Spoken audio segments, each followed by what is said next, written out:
So hi everyone, welcome back to Pochum Classes. My name is Rupesh and I hope you guys are doing well. आज की जो हमारी topic है ना, बहुत ही इंटरेस्टिंग सा टॉपिक है। हमेशा एस्पिरेंट्स के डिमांड में रहता है कि सर जितने भी इंपॉर्टेंट अमेंडमेंट्स है वो एक बार मैं करा दूं, क्योंकि एग्जाम्स में अमेंडमेंट से क्वेश्चन आते हैं। अमेंडमेंट्स का मतलब है सर संशोधन, यानी कि हमारे संविधान में जो भी अलग अलग प्रकार के संशोधन हुए हैं ना, वहां से क्वेश्चंस आते रहते हैं। आप सभी को पता है हमारा जो कॉन्स्टिट्यूशन है, एक तरीके से हम उसको लिविंग बुक कहते हैं। क्या बोलते हैं उसको? हम उसको कहते हैं sir it's a living book. Living book कहने का मतलब क्या है? एक ऐसी किताब है जो जीवित है। मतलब जब भी हमारे सोसाइटी में चीजें बदल रही हैं, जैसे हमारा सोशो इकोनॉमिक कंडीशन चेंज हो रहा है, सिमिलर इंप्लीकेशन हमें अपने कॉन्स्टिट्यूशन पे भी दिखता हुआ नजर आता है। हमारे कॉन्स्टिट्यूशन में भी over the period of time क्या होता है सर, अलग अलग संविधान में संशोधन होता है, अमेंडमेंट्स होते रहते हैं। तो आज के इस पर्टिकुलर वीडियो में हम क्या करेंगे, हम बहुत लिटरेचर की बात नहीं करेंगे, हम कट डाउन करके जो इंपॉर्टेंट अमेंडमेंट्स है, सारे अमेंडमेंट्स नहीं, जो इंपॉर्टेंट है जहां से आपके एग्जाम्स में क्वेश्चन आते हैं, ठीक है, उन पर्टिकुलर अमेंडमेंट को आज के सेशन में कवर अप करेंगे, जिसके बाद से मेजॉरिटी ऑफ इंपॉर्टेंट अमेंडमेंट्स आपको कवर होते हुए नजर आएंगे, जो हम प्रिसाइजली पूरी पूरी पॉलिटी में खत्म करते हैं। ठीक है, तो स्टार्टिंग ऑफ द सेशन देखो, सबसे पहला हम स्टार्ट करेंगे फर्स्ट अमेंडमेंट से। देखो जो सबसे पहला अमेंडमेंट होता है ना, फर्स्ट अमेंडमेंट, ये बहुत ही इंटरेस्टिंग और बहुत ही इंपॉर्टेंट अमेंडमेंट होता है, जो सबसे पहला अमेंडमेंट होता है, क्योंकि वहां से क्वेश्चन आ सकते हैं ना। आपके संविधान में सबसे पहली बार संशोधन कब हुआ सर? 1950 में 26 जनवरी को रिपब्लिक डे के दिन हमने अपने देश को एक संविधान दिया, और 51 में हमने उसमें कुछ अमेंडमेंट कर दिया। हमें लगा कि इसमें कुछ संशोधन करने की आवश्यकता है। अभी जो फर्स्ट अमेंडमेंट होता है 1951 में, इसके बहुत सारे प्रोविजंस है, ठीक है, लेकिन आपके एग्जामिनर के लिए इंपॉर्टेंट है सर नाइन्थ शेड्यूल। तो एक बार हम पहले प्रोविजंस को भी देख लेते हैं कि प्रोविजंस क्या है। तो कहते हैं कि सर ये 1951 में हुआ था, और ये उस टाइम की जो प्रोविजनल पार्लियामेंट थी, मतलब जो टेम्पररी पार्लियामेंट थी, प्रोविजनल पार्लियामेंट थी, उसने कहीं ना कहीं इसको करने के लिए बोला था। जो सबसे पहला अमेंडमेंट हुआ था, उसने आर्टिकल 15, 19, 85, 87, 174, 176, इन सभी आर्टिकल्स में अमेंडमेंट किया है। हमें इन सभी आर्टिकल्स को डिटेल में नहीं जाकर के देखना है कि क्या अमेंडमेंट हुआ, हम लॉ नहीं कर रहे, हमें अपने एग्जाम को फोकस करना है। फिर आपको पता चलेगा सर ये जितने भी अमेंडमेंट्स हुए ना, बेसिकली आपको पता चलेगा दे provided for saving law providing for the acquisition of states. मतलब स्टेट्स यानी कि प्रॉपर्टी को एक्विजिशन करने से बचाने के लिए कुछ अमेंडमेंट्स किए गए थे। जैसे आपको यहाँ पे दिखाई देगा नाइन्थ शेड्यूल। नाइन्थ शेड्यूल के बारे में कहा गया है कि नाइन्थ शेड्यूल को बेसिकली जोड़ा गया है पहले संशोधन में। यानी कि आपके देश में जब आपका संविधान बना था, तो उसमें कुछ फिक्स शेड्यूल्स थे, कुछ फिक्स पार्ट्स थे। तो पहले हमारे पास में सिर्फ 8 शेड्यूल होते थे। कितने होते थे? 8 होते थे। तो नवा शेड्यूल जोड़ा गया, यानी कि सबसे पहले एक नए शेड्यूल को जोड़ा गया, और वो जोड़ा गया तो उसको पहले अमेंडमेंट से किया गया, सबसे पहले संवैधानिक संशोधन अधिनियम से, राइट। तो आप में 9 शेड्यूल को जोड़ा गया, और इसको जोड़ा क्यों गया? To protect the law reform and other law included in it from the judicial review. अब इस चीज को समझो। देखो हमारे देश में होता क्या है, जो आपका पार्लियामेंट है और जो आपकी जुडिशरी है, इनके बीच में ना बहुत लंबे समय तक बैलेंस ऑफ पावर को लेकर के टसल दिखाई देता है। पार्लियामेंट अपने आप को ज्यादा पावरफुल बनाने की कोशिश करता है, जुडिशरी अपने आप को ज्यादा पावरफुल बनाने की कोशिश करती है। तो दोनों में बैलेंस ऑफ पावर आना बहुत दिक्कत हो रहा था। पार्लियामेंट ऐसे कानून बना रहा था कि इस कानून के अंदर में मैंने एक एक्ट बना दिया, अब इस कानून के अंदर में जुडिशरी कभी घुस ही नहीं सकती, क्योंकि आप सभी ने देखा है ना कि जुडिशरी के पास में पावर है। अगर उसको लगता है पार्लियामेंट ने कोई गलत कानून बनाया, फिर कोई ऐसा कानून बनाया जो लोगों के फंडामेंटल राइट्स को हैम्पर कर रहा है, मौलिक अधिकारों का क्या उल्लंघन कर रहा है, तो जुडिशरी वैसे एक्ट्स को कैंसिल, टर्मिनेट कर देती है, नल एंड वॉइड कर देती है।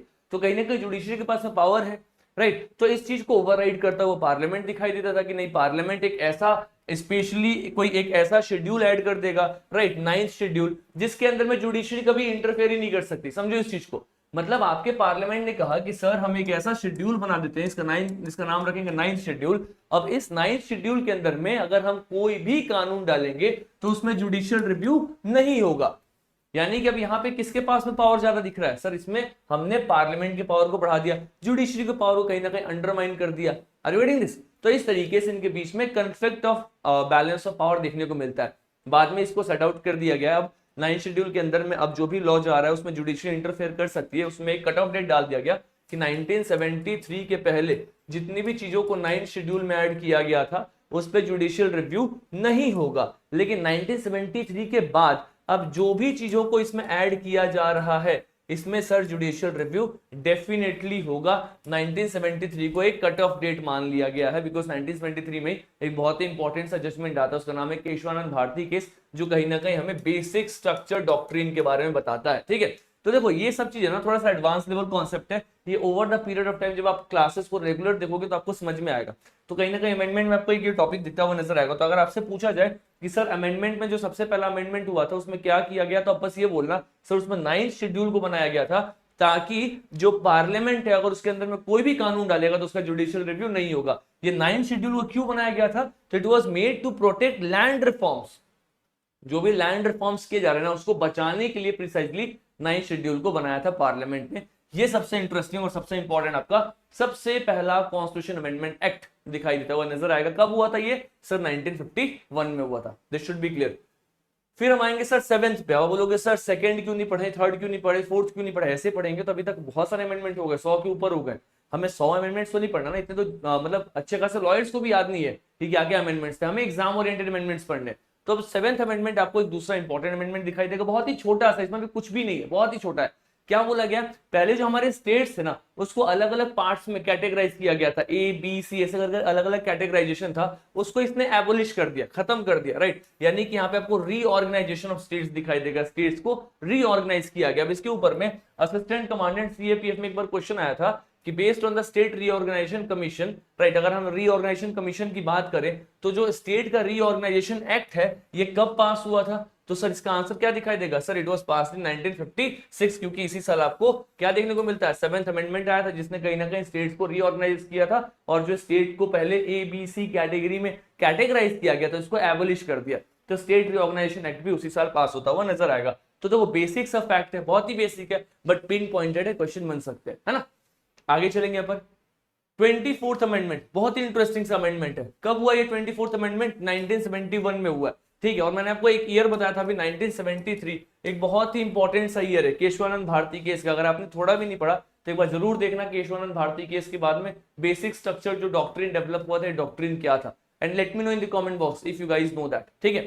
देखो यहाँ पे क्या बताया गया है, it affirmed parliament power to amend any part of the constitution. अभी बहुत ही कमाल की चीज है, पार्लियामेंट ने एक ऐसा संशोधन किया, पार्लियामेंट ने एक ऐसा अमेंडमेंट किया जिसको हम बोलते हैं 24th अमेंडमेंट। कब किया सर, 1971 में किया। और इस अमेंडमेंट के बाद पार्लियामेंट ने क्या बोला कि कहीं ना कहीं पार्लियामेंट का पावर इतना हो चुका है कि पार्लियामेंट कोई भी पार्ट हमारे संविधान का संशोधन कर सकती है। ना parliament can amend any part of the constitution. क्या लिखा हुआ देखो, it affirmed parliament power to amend any part of the constitution. यानी कि हमारा जो पार्लियामेंट है, जो हमारा मतलब जो भी हमारा पार्लियामेंट है वो हमारे कॉन्स्टिट्यूशन के किसी भी पार्ट को अमेंड कर सकता है। यानी कि अगर ये चाहे तो फंडामेंटल राइट को चेंज कर सकते हैं, जो कि काफी बहुत ही सेंसिटिव सा एरिया है, हर चीज को पार्लियामेंट चेंज नहीं कर सकता, राइट। आपको जो बेसिक स्ट्रक्चर डॉक्ट्रिन था, इस डॉक्ट्रिन ने पता है क्या बोला, इसने ये बोला है कि जो भी चीजें संविधान की जो भी चीजें आपके कॉन्स्टिट्यूशन का बेस बनाती हैं, इनमें कभी भी अमेंडमेंट नहीं हो सकता। फॉर एग्जाम्पल, अगर मैं आपको एग्जाम्पल दूं, हमारे संविधान में सेक्युलर वर्ड का इस्तेमाल किया गया है। अब कल गवर्नमेंट आके बोले कि मैं ये सेक्युलर वर्ड को हटाना चाह रहे हैं, हमने इसके अगेंस्ट में एक संशोधन डाल दिया है, और गवर्नमेंट हटा भी सकती है, गवर्नमेंट के पास मेजोरिटी है। लेट्स से गवर्नमेंट के पास अच्छी मेजोरिटी अगर हो लोकसभा राज्यसभा में, गवर्नमेंट ने इस सेक्युलर वर्ड को हटा दिया, तो क्या हमारे देश से सेक्युलरिज्म खत्म हो जाएगा? क्या हमारा देश हिंदू राष्ट्र या फिर इस्लामिक स्टेट बन जाएगा? कभी नहीं हो सकता। क्यों? क्योंकि सेक्युलर वर्ड को बेसिक स्ट्रक्चर डॉक्ट्रिन के अंदर में डाल दिया गया है। किसके द्वारा? सुप्रीम कोर्ट के द्वारा। सुप्रीम कोर्ट ने बोला कि सर सेक्युलर जैसे वर्ड है, फंडामेंटल राइट्स है, जो भी हमारे कॉन्स्टिट्यूशन के बहुत ही बेसिक पिलर्स है, इनमें कभी भी संशोधन नहीं कर सकते। अगर आपने इनमें संशोधन कर दिया तो हमारा जो कॉन्स्टिट्यूशन है ना, इसका स्ट्रक्चर ही चेंज हो जाएगा, पूरा ढांचा ही संविधान का बदल जाएगा। तो इसीलिए इस चीज को बाद में इंट्रोड्यूस किया गया, लेकिन पहले ये इंट्रोड्यूस नहीं हुआ था। ये पता है कब हुआ है? ये इंट्रोड्यूस हुआ है सर 1973 में, लेकिन 1971 में ऐसा कोई कॉन्सेप्ट अभी डेवलप नहीं हुआ था। तो इस पर्टिकुलर टाइम पीरियड में क्या बोला जा रहा है कि जो आपका पार्लियामेंट है उसने बोला कि मेरे पास इतनी शक्ति है कि मैं अपने संविधान के किसी भी प्रोविजन को अमेंड कर सकती हूं। तो पार्लियामेंट चाहे तो सेक्युलर अमेंड कर दे, पार्लियामेंट चाहे कुछ भी अमेंड कर दे। अभी सेक्युलर वर्ड ऐसे जोड़ा नहीं गया, 76 में जुड़ा था, बट मैं सेक्युलर एक एग्जांपल ले रहा हूं। ऐसे बहुत सारे वर्ड्स आपके कॉन्स्टिट्यूशन में पार्लियामेंट कुछ भी अमेंड कर दे। तभी तो जाकर 1973 में जुडिशरी ने एक नया कॉन्सेप्ट डिवाइस किया, इसको क्या बोलते हैं हम? We call this as basic structure of constitution. मतलब कि हमारे संविधान का मूल ढांचा, बेसिक स्ट्रक्चर, इन चीजों को आपकी पार्लियामेंट चाहे कितनी भी मेजोरिटी के साथ आए, सर कभी भी अमेंड नहीं कर सकते। क्योंकि अगर आपने बेसिक स्ट्रक्चर को अमेंड कर दिया तो आपका जो कॉन्स्टिट्यूशन का बेस है, ये पूरा पूरा बेस कोलैप्स कर जाएगा। आप अमेंड करिए बट बेसिक स्ट्रक्चर को बचा करके। अब आप बोलोगे सर ये बेसिक स्ट्रक्चर कैसे पता चलेगा?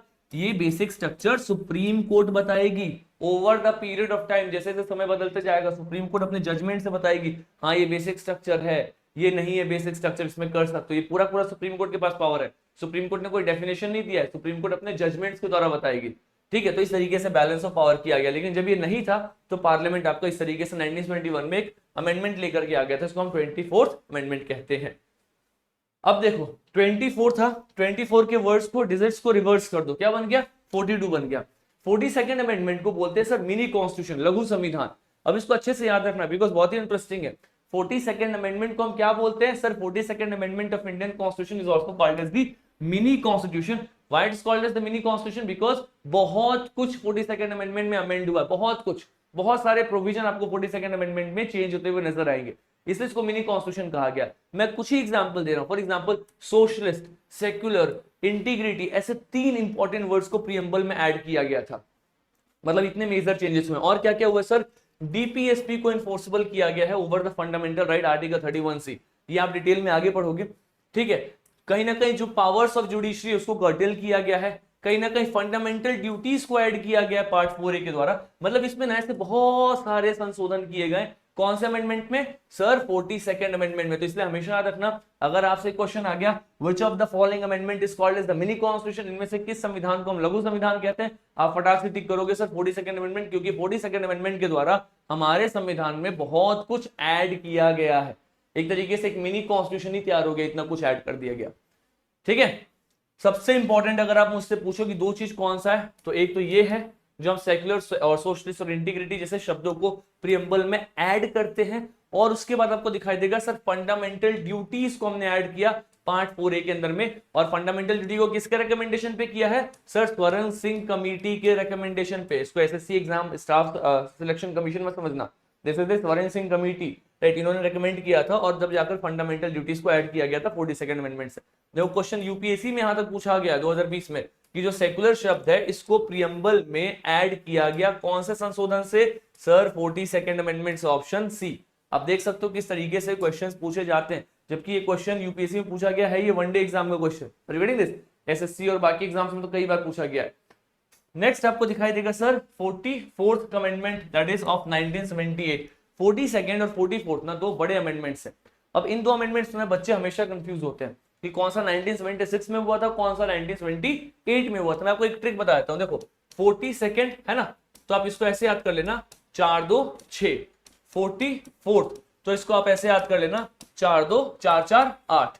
Are this? तो 44th अमेंडमेंट हुआ 1978 में, 42nd अमेंडमेंट हुआ 1926 में। ये सबके लिए नहीं है, बस इन्हीं दोनों के लिए, so that you do not miss with the years, confuse ना ईयर्स को लेकर के।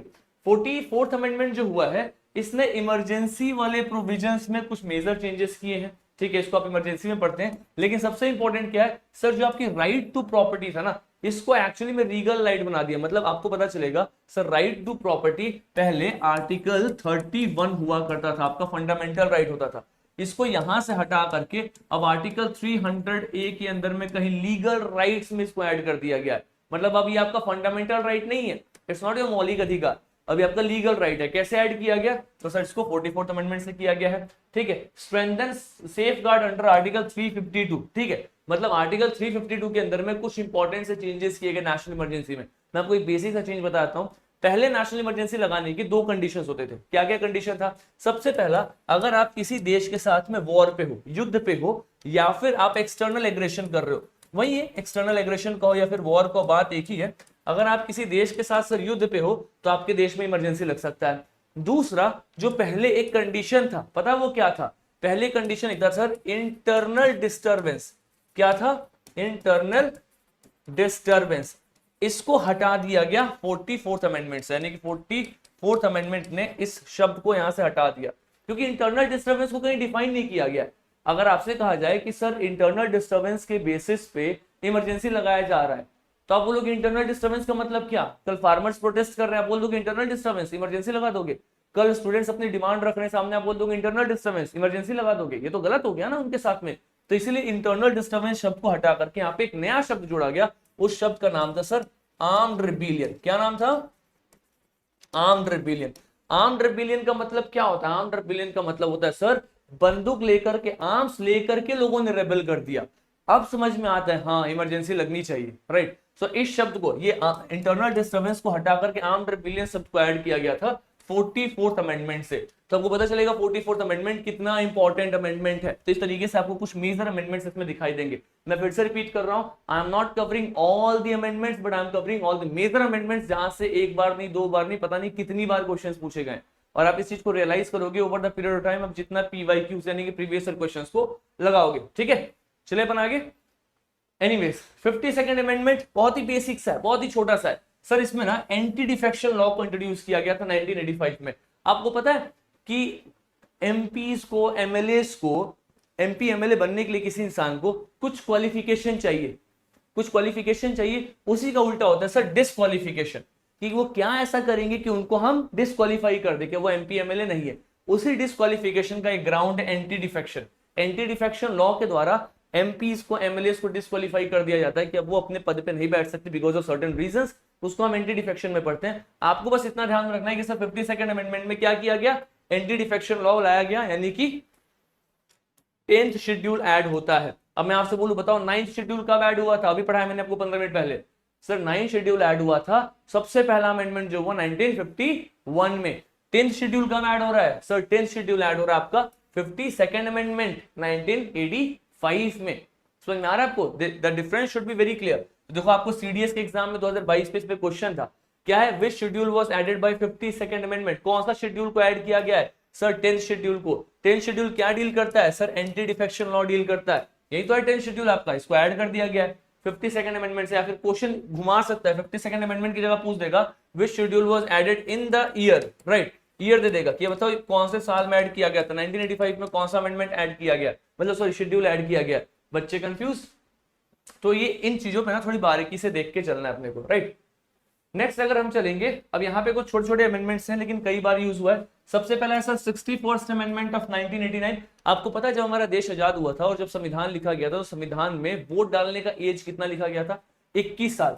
कहा गया था कि अगर आप 21 ईयर्स के हैं तो आपके पास में राइट टू वोट है, वोट डालने का अधिकार है। बाद में इसको कम किया गया, कितना कर दिया गया? 21 से 18 साल।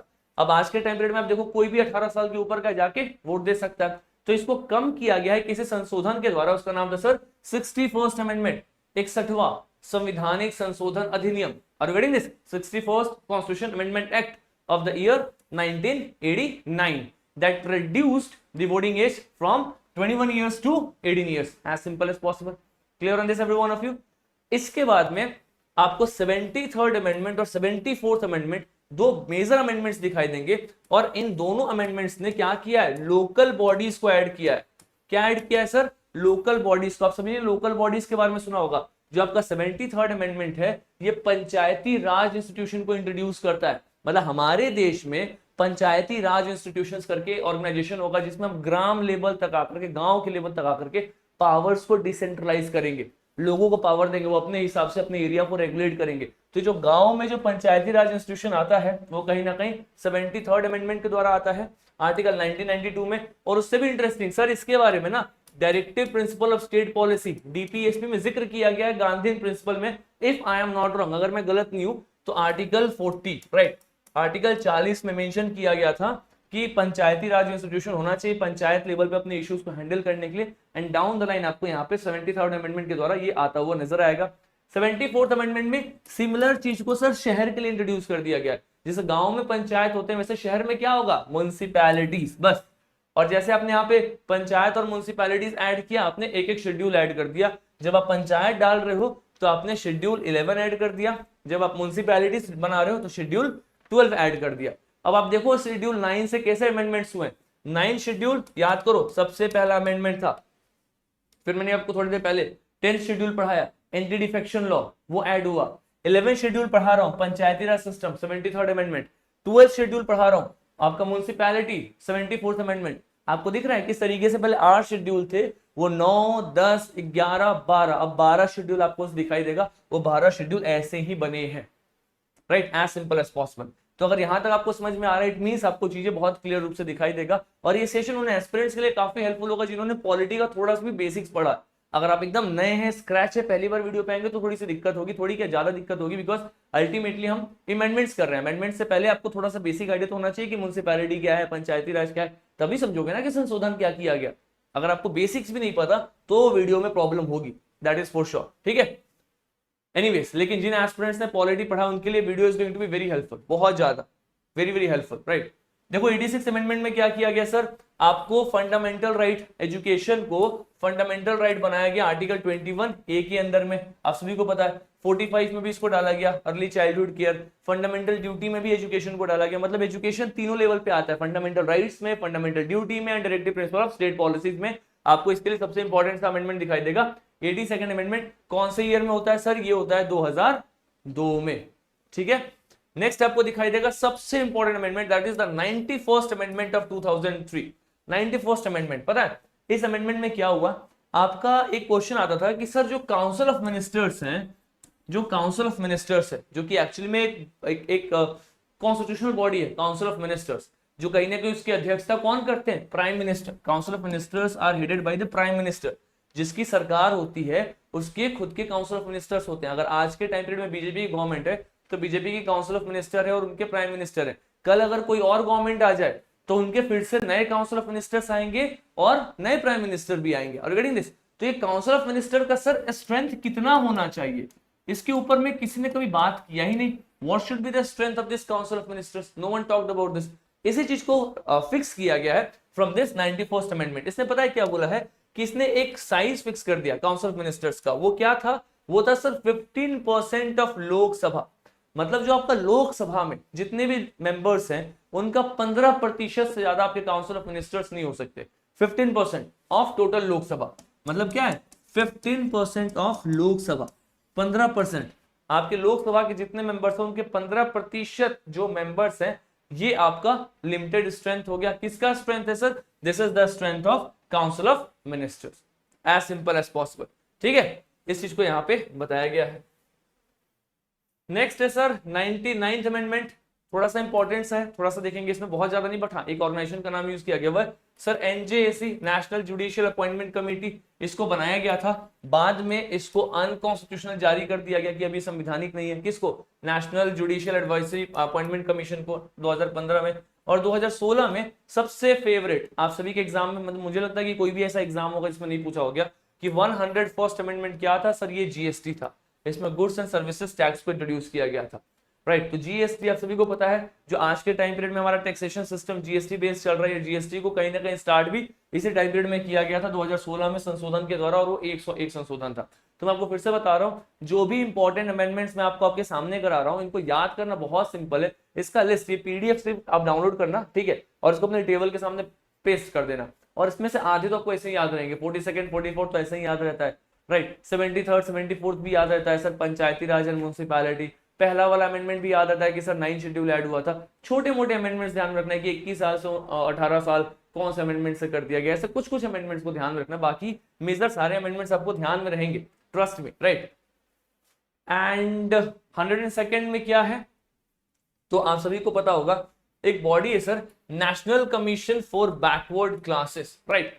बैकवर्ड क्लासेस की एक ऑर्गेनाइजेशन थी, एक बॉडी थी, उसका नाम था national commission of backward classes. अब इस बॉडी को संवैधानिक दर्जा दे दिया गया, it became a constitutional body. So this amendment 102 amendment ने national commission of backward class को एक कॉन्स्टिट्यूशनल स्टेटस दे दिया, जो कि बहुत बड़ी बात है। जो भी संवैधानिक बॉडीज होती है ना, जिनका नाम, जिनके बारे में संविधान में दर्ज कर दिया जाता है, उनके पास में बहुत अच्छे खासे शक्तियां हो जाती है, अपने इश्यूज को अपने हिसाब से मैनेज करती, रेगुलेट करती है। They draw their power and everything directly from the constitution of India, right? So these bodies are quite impressive and these bodies hold a good number of power in their own sphere. अपनी spare में इनके पास में अच्छा खासा power होता है। तो जो आपका national commission of backward class था, इसको संवैधानिक बॉडी का हमने दर्जा दे दिया 102 अमेंडमेंट के द्वारा 2018 में। प्रीसाइजली इस पर्टिकुलर अमेंडमेंट के द्वारा इस बॉडी को स्ट्रेंथन किया गया है, ठीक है। 103 अमेंडमेंट बहुत ही पॉपुलर है, आप लोगों को मुझे बताना है कमेंट बॉक्स में कि सर 103 अमेंडमेंट क्या है। Every one of you let me know in the comment box 103 amendment क्या है, इतना तो आप कर ही सकते हो, होमवर्क है आपका, ठीक है। 104th अमेंडमेंट ने क्या किया, आपको पता है पहले एंग्लो इंडियंस की सीट रिजर्व होती थी लोकसभा में। There was seat which was nominated for the Anglo Indians, right, Anglo Indians के लिए, राइट। उसको, ये जो आपका एंग्लो इंडियंस का रिजर्वेशन था ना, इसको पूर्ण रूप से एबॉलिश कर दिया गया लोकसभा से, ठीक है। और इस रिजर्वेशन को एक्सटेंड कर दिया गया एससी एसटी के लिए 10 साल के लिए, राइट। मतलब एससी एसटी के लिए तो रिजर्वेशन है, लेकिन जो एंग्लो इंडियंस थे उनका रिजर्वेशन खत्म कर दिया गया, यानी कि अब आपके लोकसभा में एंग्लो इंडियंस नहीं दिखाई देंगे, मतलब रिजर्वेशन से हटा दिए गए हैं। बाकी there a different process if they can win a seat और if they are eligible for that और नॉट, बट हाँ, ये जो रिजर्वेशन था एंग्लो इंडियंस का उसको हटा दिया गया, ठीक है। 105 अमेंडमेंट ने क्या किया sir, restored state power to identify OBC, OBC को आइडेंटिफाई करने का स्टेट पावर को रीस्टोर किया, नॉट वेरी इंपॉर्टेंट। सबसे इंपॉर्टेंट है सर 106 अमेंडमेंट। इस पर्टिकुलर अमेंडमेंट को अभी आपने सबने सुना भी होगा, वुमेन्स रिजर्वेशन करके आया है, नारी शक्ति क्या है, वंदन। और प्रिसाइजली क्या बोला गया है कि जो 1/3 सीट्स है लोकसभा में, स्टेट लेजिस्लेटिव असेंबलीज में, हर जगह पे कितनी 1/3 सीट्स, इसको हम क्या करेंगे, हम इसको रिजर्व करेंगे, राइट। क्या लिखा हुआ है, for women will take effect after delimitation commission, right. यानी कि हम कहीं ना कहीं 1/3 सीट्स को वुमेन के लिए रिजर्व करेंगे, जो अभी अगला डिलिमिटेशन कमीशन होगा उसके बाद में। आप सभी को पता है डिलिमिटेशन कमीशन एक ऐसा कमीशन है जो कहीं ना कहीं जो सीट्स है, राइट, लोकसभा में अब जितनी भी असेंबलीज हैं उनके सीट्स को रिसफल करता है डिपेंडिंग ऑन द पॉपुलेशन। अब किसी एक जगह पे ज्यादा पॉपुलेशन है, राइट, और वहां से पॉपुलेशन माइग्रेट करके कहीं और चला गया, तो इस जगह पे अगर ज्यादा सीट्स है तो इनकी सीट कम करेंगे, और जहां पे पॉपुलेशन ज्यादा वहां पे सीट्स ज्यादा करेंगे, ताकि पूरे देश का फेयर रिप्रेजेंटेशन होना चाहिए पार्लियामेंट में या स्टेट असेंबली में, ठीक है। वो फेयर रिप्रेजेंटेशन देखने के लिए डिलिमिटेशन कमीशन बैठाया जाएगा, और उस डिलिमिटेशन कमीशन के बाद में हम क्या करेंगे, महिलाओं के सीट्स को रिजर्व करेंगे सर, 1/3 सीट्स हम महिलाओं के लिए रखेंगे, that is on the 106th amendment, ठीक है। तो आज की क्लास में, today's class, I have told you some of the most important amendments जहां से आपके एग्जाम में क्वेश्चन आ सकते हैं। ट्रस्ट मी, अगर आपने पीवाईक्यूज देखे होंगे तो आपको बहुत सारे क्वेश्चंस इन अमेंडमेंट से आते हुए नजर आएंगे।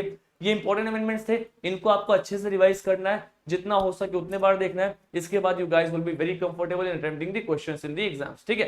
तो आज के सेशन को यही रखते हैं। बाकी आप मुझे बता दो पॉलिटी में और कहां पे आपको दिक्कत आ रहा है, will also plan something better for that particular section. साथ में मॉडर्न इंडिया का हमने अभी माइंड मैप स्टार्ट किया हुआ है। पिछली क्लास में मैंने आपको माइंड मैप से रिवोल्ट ऑफ 1857 पढ़ाया था, तो अभी आने वाली कुछ क्लासेस माइंड मैप पे जाएंगी, और हाई चांसेस इस हफ्ते के एंड में हम एक मॉडर्न इंडिया का वन शॉट वीडियो करेंगे, जैसे हमने एंशिएंट और मिडिवल का वन शॉट किया, तो इसको काफी सारे एस्पिरेंट्स ने देखा, राइट। तो we are also planning for the modern India one shot video, so also let me know your opinion for the same. बाकी आज के सेशन को यहीं पे रखते हैं, see you tomorrow or the next day with some next topic. तब तक के लिए all the very best, God bless you all, keep on working hard, thank you so much, take care.